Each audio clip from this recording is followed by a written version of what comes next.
नमस्कार। आप सभी को अनुभूति में स्वागत है।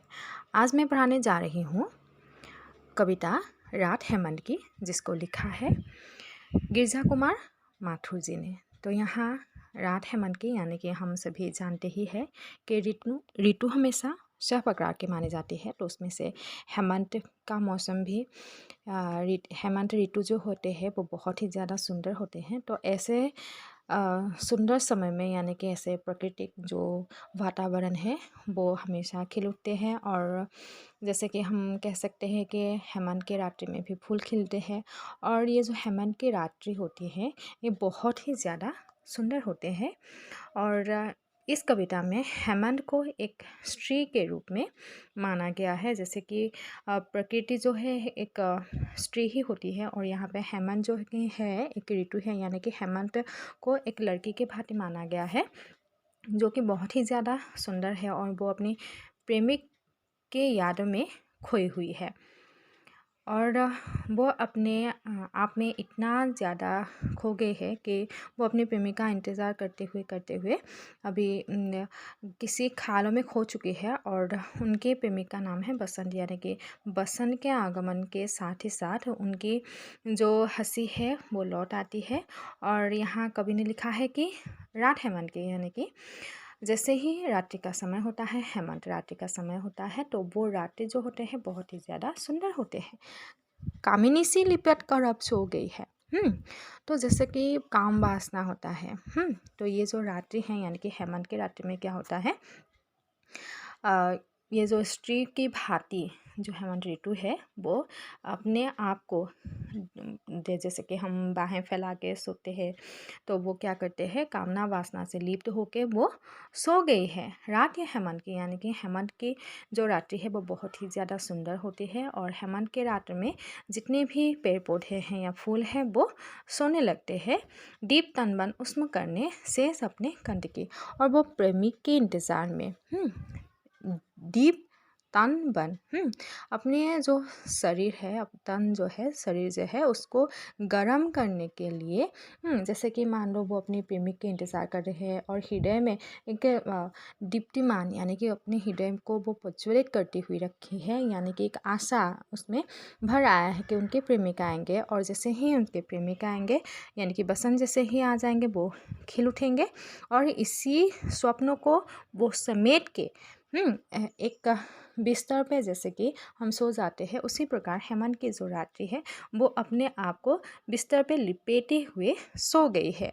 अपने हृदय में अपने प्रेमिक की जो छवि है उसको वो धारण कर रही है और उसी सेज में यानी कि उसी बिस्तर में वो सो गई है। नयन लालिम स्नेह दीपित भूस मिलन तनबन गंध सुरभित। तो यहाँ पे नयन लालिम, नैनों में यानी कि आँखों में एक लालिमा, प्यार की लालिमा जो है दीपित यानी कि प्रज्वलित हो रही है। जैसे कि हम अपने प्रेमिक को देख के आनंदित हो जाते हैं, उसी प्रकार हेमंत जो है वो भी अपने आँखों में अपने प्रेमिक की जो छवि है उसको छिपाए रखी है। भूस मिलन तन गंध सुरभित, यानी कि भुजाओं का जो मिलन है, जैसे कि हम एक दूसरे को बाहों में लपेट लेते हैं, उसी प्रकार वो अपनी प्रेमिक से मिलना चाहती है। और जैसे ही वो अपने प्रेमिक से मिलेंगे, जैसे कि चारों ओर उजाला ही उजाला छा जाएगा या सुगंधितमय हो जाएंगे उस नकीले बक्स की, जैसे कि वो चुवन उक्सन शोभन अलसिल, यानी कि प्रेमिक प्रेमिका के जो मिलन होते हैं बक्स स्थल कहा जाता है। जैसे कि बाहें जो है वो फूल जाते हैं और प्रेमिक यहाँ प्रेमिका से मिलने आए हैं, यानी कि बसंत का आगमन होने लगा है। और जो हेमंत है वो अपनी प्रेमिक के इंतज़ार में वो छुवन, जैसे कि हम किसी को छूते हैं जो महसूस होता है वो उगसन, थोड़ा सा उस ऐसे हिलना डुलना, या चुभन जो है किसी ने जैसे कि उसको छू दिया हो, यानी कि प्रेमिक के साथ जो समय व्यतीत होते हैं वो बहुत ही ज़्यादा सुंदर होते हैं। और उसी सुंदरमय भाव को वो सोच के अभी अपने समय को वो बिता रही है। जैसे कि रात्रि में क्या हुआ है, हेमंत रात में रात बहुत ही ज़्यादा सुंदर होते हैं, ऐसे रात्रि में वो अपने आप को लपेटी हुई सो गई है और आँखों में बहुत ज़्यादा सपना है, प्रेम है। जैसे कि उसने अपने प्रेमिक को देख लिया है और उसका जो आहट है वो महसूस कर रही है। उस अगरु सुधी से सलोनी हो गए हैं रात या हेमन के, यानी कि अगोरु सुधी यानी कि रात में बहुत सारे पेड़ पौधे होते हैं और उसमें फूल खिलने लगते हैं, और जैसे ही उससे खुशबू निकलते हैं, यानी कि रात के जो फूल होते हैं उसमें सुगंध ज़्यादा उससे ज़्यादा फैलते हैं, तो इसीलिए जो भी पुष्प है वो खिल उठते हैं, सलोनी हो जाती हैं, यानी कि बहुत ही ज़्यादा सुंदर हो जाते हैं। रात्रि में, हेमंत की रात्रि में जैसे वो फूल खिलते हैं वो बहुत ही ज़्यादा सुंदर में हो जाते हैं या परिवेश सुंदर हो जाते हैं। कामिनी सी अब लिपट कर सो गई है रात में या हेमंत की, और वो अपनी कामना वासना में लिप्त होकर उस सुगंध को महसूस करके वो सो चुकी है, क्योंकि हेमंत का रात्रि है और वो रात्रि बहुत ही ज़्यादा सुंदर है। धूप चंदन रेख से सलमा सितारा सांझ होगी, चांदनी न होगी न तपस्विनी, दिन बना होगा ना योगी। धूप चंदन रेख से यानी कि जैसे कि हम गोधूली बेला में क्या करते हैं, धूप दिया लगाते हैं ताकि हम अपने परमेश्वर को याद कर सकें। तो ऐसे समय में संध्या बेला में क्या होते हैं, बहुत सारे फूल खिलने लगते हैं, सलमा सितारा सांझ होगी। तो ऐसे समय में जैसे कि गोधूली के बेला में जब उनके प्रेमी उनसे मिलने आएंगे, यानी कि गोधूली की बेला में जब फूल खिलने लगेंगे तो वो बहुत ही ज़्यादा सुंदर हो जाएंगी, और चांदनी होगी ना तपस्विनी, और चांदनी जो है वो खिल उठेंगे। ऐसा है नहीं कि उस दिन चांदनी नहीं निकलेंगे, ऐसा है नहीं। जब हेमंत से अपने प्रेमिक मिलने आएंगे तो वो रात जो होते हैं वो होगा, वो बहुत ही सुंदर होगा, और दिन में भी बहुत ज़्यादा फूल खिलने लगेंगे, और चारों जो दिशाएं हैं वो बहुत ही सुंदरमय हो जाएंगे।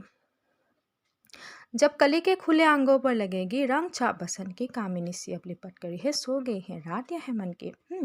तो जैसे ही हम क्या करते हैं, देखते हैं कि रात में ये जो कलियाँ होती है वो दिन को, यानी कि सुबह के समय में वो फूल बन जाते हैं, और जैसे ही हम मान सकते हैं जैसे कि प्रियतम अपनी प्रेमिका से मिलने आते हैं, जैसे कि रात्रि में क्या हुआ था, हेमंत के रात्रि में जितने भी फूल हैं वो सो गए थे, और जैसे ही प्रेमिक, बसंत का नाम, बसंत जो है वो प्रेमिक है, प्रेमिक उस हेमंत को यानी कि उस फूल के कली को जैसे ही उसने छू लिया तो वो क्या हो गया, लज्जा के वश फूल बन गए, यानी कि उसके होठों में क्या है, उल्लास की जो भावना है वो छा गई। तो यहाँ पे कवि ने यही कहा है कि हेमंत जो है एक फूल की भांति है, एक स्त्री के रूप में माना है। जैसे कि कोई स्त्री अपने प्रेमिक के इंतज़ार में रहते हैं, वो बहुत ही मनमंद गति से चलने लगते हैं, या उसके हृदय में जो प्रेम है वो खिलने लगते हैं, और वो उसी के सपने देखते रहते हैं। उसी प्रकार वो कली जो है